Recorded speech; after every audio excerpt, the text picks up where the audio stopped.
有時咧，我會揸住一個貨品咧，都會諗下究竟呢一件嘅商品啊，經過啲咩步驟先至嚟到我個手裏邊嘅咧？喺呢個工廠生產咗呢個貨品之後咧，往往咧傳統嘅手法就經過呢個批發商啦、經銷商啦、零售商啦，跟住到個店鋪啦。而你做一個消費者咧，就去店鋪嗰度買嘅。哦，但係經過咁多個步驟，咁咪要經過好多間公司咯。一般嚟講係嘅，但係咧，亦都有啲公司咧，佢係身兼幾職而做得唔錯嘅。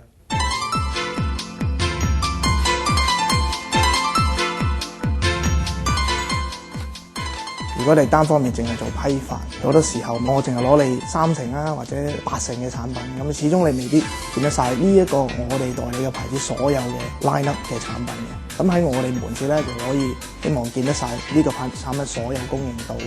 嘅東西。我哋有好簡單嘅宗旨就係我哋自己嘅鋪唔會同我哋自己嘅批發爭生意嘅。咁亦係最重要我哋係劃一價嘅。我哋折頭係緊焗咗，唔會再低過嘅。其實由翻個消費者自己去選擇，佢要嗰個服務層面去到咩嘅級數咯。因為有啲可能純粹要賣，佢已經好清楚要買乜，唔需要我哋嘅背後嘅服務嘅，譬如安裝啊、售後服務，佢都唔需要，或者資訊佢都唔需要多啲資料噶啦。咁已經純粹我知我要買 A 產品，我就去嗰間去買噶啦，因為嗰度最平。所以真係各有各做。款款都要，但係呢啲咧俾即係有啲客都問嘅，即係佢用呢隻做大牌，跟住其他嗰啲做冇。不過就唔想用翻呢個。係啊，話古典啲有啲抽古典啲。批發都超過600幾間唔同嘅鋪有建築材料商啦，又有零售店啦，又有鎖匠啦，又有設計公司啦，有工程公司啦，所以唔係淨係地鋪嘅客戶。咁我哋係由一個鎖匠嘅形式變做一個開間鋪，咁啊代理啲牌子再賣俾其他批發客。咁當喺呢度已經穩定咗之後咧，不妨再試下賣多啲其他電嘅產品，譬如燈。我哋有幾個唔同嘅層面嘅燈飾鋪，其實我哋有啲高上高嘅燈飾鋪係純粹真係外國、意大利、歐洲翻嚟嘅燈，呢啲係真係高消費嘅高價錢嘅市場咯。因為嗰個賣點同埋個賣方法都唔同，燈同鎖嘅需求量都完全唔一樣啦。咁你最基本我譬如獨家代理啲產品咧，燈咧就你代理唔晒噶嘛，即係你唔係一個牌子去冚晒全個市場嘅所有嘅燈噶嘛。本身我自己係一個 designer 啦，咁我嘅職業所需就係要將啲燈啊，或者係將一啲工程用嘅物料啊，就介紹俾我啲 client 嘅。咁呢間公司佢因為對佢哋嘅燈啊、鎖啊或者燈仔方面咧，都可以有一個好詳細嘅解釋，同埋一個好完善嘅售後服務，咁就令到我可以有足夠嘅信心同我啲客去推介呢一間公司嚟用啦。咁通常佢哋個 feedback 都非常之唔錯。even 譬如話買咗佢哋嘅 product，let's say 真係有問題啦，咁佢哋分店又多啦。咁變咗話佢哋可以好方便咁去對有問題嘅產品做出更換啊，或者係其他嘅售後服務跟進。基本上好多都係直接廠攞貨嚟自己推銷翻嚟嘅，就好少會係我喺個行我去批俾其他嘅店鋪，因為嗰個競爭嗰個價格都相當之嘅利潤空間唔同，所以未必可以足夠一個層面係多一重話批發嘅價格嚟做得到出嚟咯，速度都會快啲嘅。咪佢個準確性高啲。之前人手做同依家會冇得比嘅。人手做咧有一台機又等於佢30人啊！佢哋由代理鎖到代理燈，最後仲做埋生產，喺國內設廠生產汽車防盜鎖同埋車燈。我哋間廠咧就成立咗10年多啲啦，咁去到依家咧，我哋生產同研發緊汽車防盜產品啦。咁啊，另外就係啲 HID 散氣燈啦，同埋啲動車雷達咯。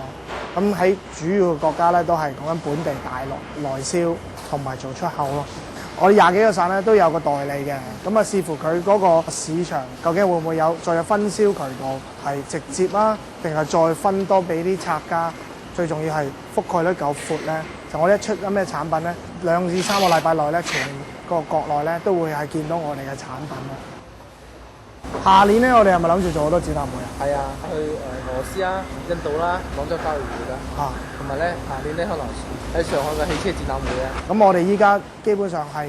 可以話6:4比例啦，60%都係講緊係本地大陸賣嘅，40%都係已經做緊出口。咁希望下年我哋如果參展咁多唔同嘅新嘅展覽，去譬如俄羅斯、印度啊、北美啊、南美啊，就希望喺嗰啲新嘅市場發展。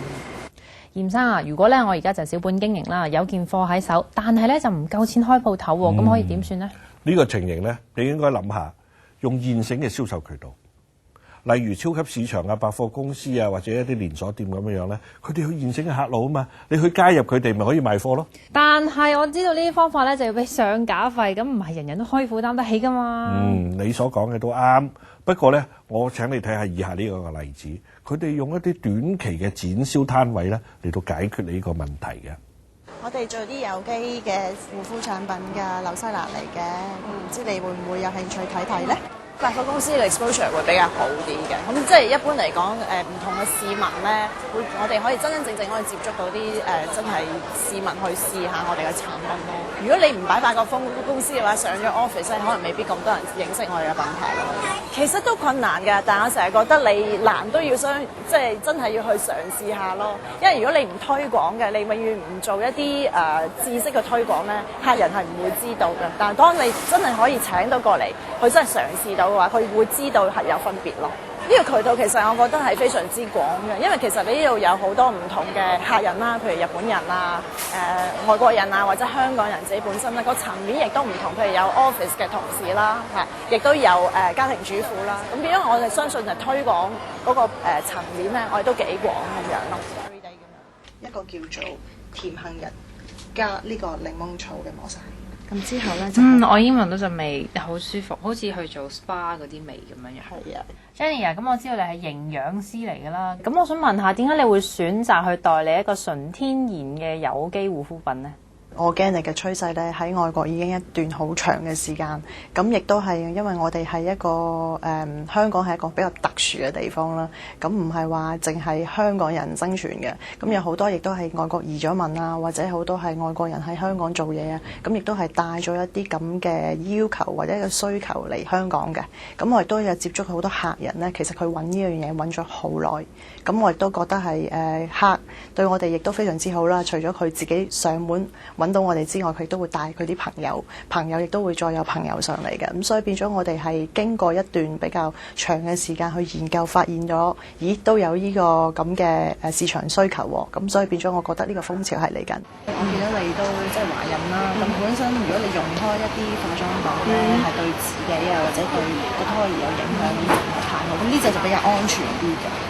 喺呢個連鎖店裏邊，我哋有獨特之處咧，就係因為有機嘅產品，事實上喺市面上唔太多。本地嘅客人啦，或者一啲係國內嘅客人，我哋都有嘅。咁變咗呢個推廣亦都係非常之唔錯嘅一個地方。好希望有咁嘅機會啦，可以上到架啦。咁亦都係要睇翻我哋自己本身嘅成本啦，亦都要睇翻本身呢個連鎖店嗰個想法，會係覺得我哋點樣嘅。因為唔同嘅貨咧係配合唔同嘅鋪。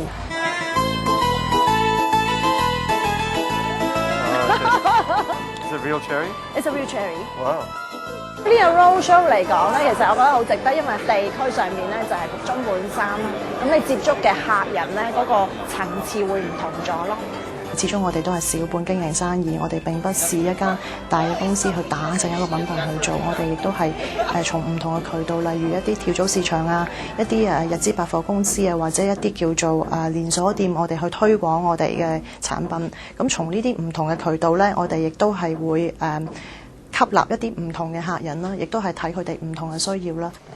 個網址我哋已經做咗有一段時間嘅，其實最主要咧就係做翻俾啲客人有翻啲資訊啦，預備定咧就喺明年咧就年中度啦，會做一個網上交易嘅。做網上嘅交易其實唔係咁簡單嘅，要經過銀行嘅批核啦，亦都要做翻某一個數量啦，亦都要有個叫做保安嘅問題我哋要解決啦。網上嘅渠道發展係非常之廣嘅，因為好多客人咧基本上佢可能上過嚟一次嘅店，佢已經知道佢需要啲乜嘢，咁可能佢未必可以係打電話俾我哋咧。咧就愛嚟補充翻佢個產品啦。咁佢可能會 send 個 email 過嚟，或者係網上邊有做一個交易，咁去補翻個貨。咁變咗我諗呢一樣嘢俾到一個方便俾個客人咯。